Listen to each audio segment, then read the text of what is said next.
Hello Avon, कैसे हैं आप सब। आज हम अपनी trigonometry A to Z series का 11वां क्वेश्चन करने जा रहे हैं। अरे वाह, चलो करते हैं इस क्वेश्चन को। सबसे पहले मुझे क्या दिया हुआ है, मैं क्वेश्चन के डाटा को ध्यान से पढ़ूंगा। यहाँ मुझे दिया हुआ है कि 12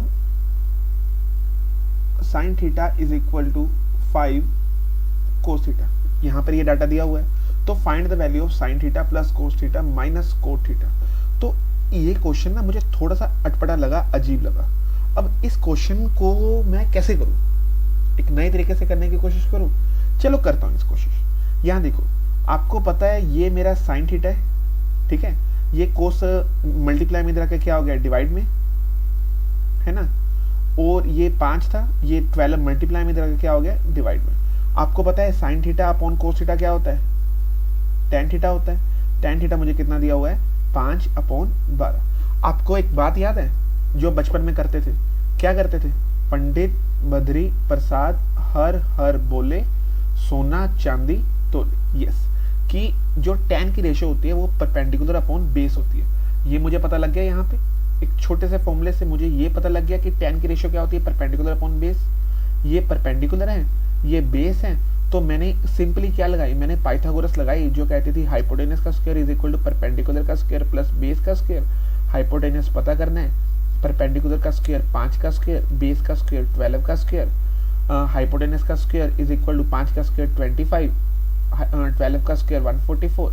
जब इनको हमने प्लस किया ये आ गया 169। H square is equal to 169, तो एच कितना आ गया 30। तो यहाँ से मैंने पता कर लिया कि मेरा हाइपोटेनस कितना दिया हुआ है, कि परपेंडिकुलर मेरा कितना है 5, बेस मेरा कितना है, बेस मेरा कितना है, क्या हो गया यार, परपेंडिकुलर कितना है 5, बेस कितना है मेरा 12, और हाइपोटेनस मैंने पाइथागोरस थ्योरम लगा के निकाल लिया 13। तो यहां मुझे पूछा क्या गया, पूछा मुझे गया है कि sign theta plus cos theta minus cot theta, इसकी वैल्यू पता करनी है। तो tan की मुझे दी हुई है, तो यहां पर बेसिकली देखो साइन थीटा की अगर मैंने वैल्यू निकालनी है, साइन थीटा की वैल्यू क्या होती है, साइन थीटा की रेशियो क्या होती है, साइन थीटा की रेशियो होती है perpendicular upon hypotenuse. Sine theta की रेशियो होती है, तो परपेंडिकुलर मेरा कितना है 5 और हाइपोटेनियस मेरा कितना है 13। सिंपली साइन की रेशियो आ गई। ऐसे ही कोस की निकालनी है, कोस की रेशियो क्या होगी, कोस की रेशियो क्या होती है, कोस थीटा की रेशियो में देखूं बेस अपॉन हाइपोटेनियस। कोस की रेशियो क्या होती है, बेस अपॉन हाइपोटेनियस। तो बेस मेरा कितना है, बेस मेरा है 12 और हाइपोटेनस कितना है 13, 12 अपॉन 13। अब थर्ड मेरी थिंग आ गई कोट थीटा। अब आपको याद होगा वैसे कि जो tan थीटा होता है वो कोट थीटा का इनवर्स होता है। अगर tan थीटा मुझे 5/12 दिया हुआ है तो कोट थीटा मेरा कितना होगा 12/5। तो मेरा कोट थीटा कितना होगा, जो कि tan का उल्टा होता है। अगर tan 5/12 है तो कोट क्या होगा 12/5। सिंपली अब मैंने क्या करना है, इन सब रेशियोज को, कौन कौन से रेशियोज को, साइन थीटा की रेशियो को, साइन थीटा की रेशियो कितनी आई है, साइन थीटा की रेशियो 5/13, कोस थीटा की रेशियो जो कि आई है 12/13, और कोट थीटा की रेशियो जो आई है 12/5। इन तीनों को मैंने यहाँ पर पुट डाउन कर देना है। ऐसे साइन की रेशियो कितनी है 5/13 प्लस कोस थीटा की रेशियो कितनी है 12/13 माइनस कोट थीटा की रेशियो कितनी है 12/5। आई होप ये सही है। अब पहले इन दोनों को सोल्व कर लूंगा। नीचे अगर डिनोमिनेटर सेम है तो एज इट इज आ जाएगा 12 + 5 17 हो गया, 17/13 माइनस 12/5। अब इसको मैं सोल्व कर लूंगा। कैसे सोल्व करूंगा, जब मैं इनको आपस में गुना करूंगा तो 17 × 5 एलसीएम ले लूंगा ना।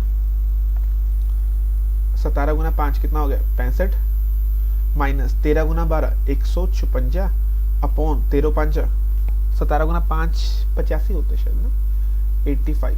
तो ये मैं रब ही कर देता हूँ, रब क्या करना, ये हो गया 85, नीचे 13 × 5 कितना हो गया 65, 85 माइनस 156, ये क्या आ गया, ये आ गया 71 पर आ गया माइनस का, बिकॉज 85 छोटा है 156 बड़ा है, 71/65। जब मैंने इसको सोल्व किया तो मेरा आंसर कितना आ गया -71/65। ये मेरा आंसर कौन सा है, दिस वन।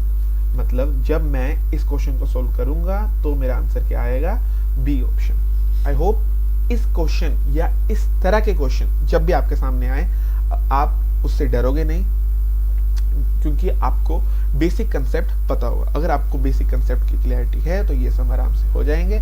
अगर आपको बेसिक कंसेप्ट की क्लैरिटी नहीं है तो भी कोई इशू नहीं है, आप मेरी वीडियोस को देखें। कोई भी वीडियो कहीं से भी शुरू करो, आपको आसानी से समझ आ जाएगा।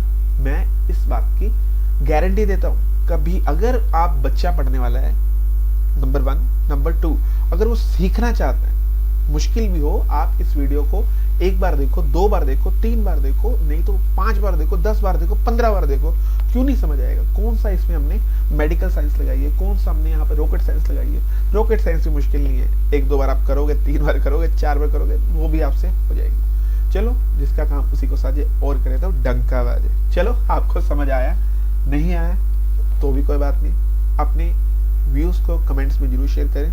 जो भी आप बात करना चाहो आप कमेंट में शेयर करो, मैं डेफिनेटली उसका रिप्लाई दूंगा, बट जरूर अपने व्यूज को रखो। Thank you so much.